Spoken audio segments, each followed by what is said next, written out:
getting this stripped down and exploring silence and all the different various shades of quiet, I feel like is something that we've been waiting to do for a long time. You know, it's kind of a critical story point in this film that sound is deadly.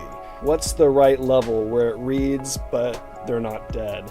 And actually, one of our catchphrases was like, if a sound was just a little too loud from a character, we'd be like, they're dead.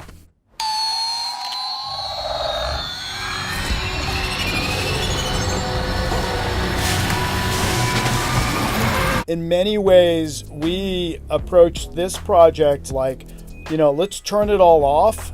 Let's turn all the sound off, all the music off. Let's start from, you know, ground zero and just start building element by element.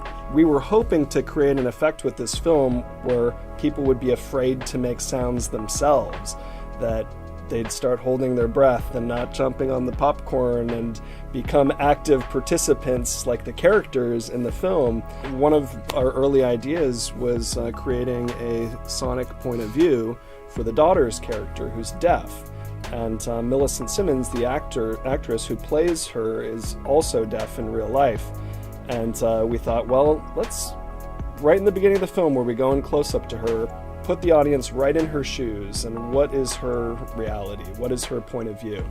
And what we're able to do by going into her perspective is actually go to complete silence. And the first time we did that, I'm like, wow, that's really powerful, because that's an experience we don't ever get. I mean, we don't get that experience in real life, and we definitely don't ever get it in movies.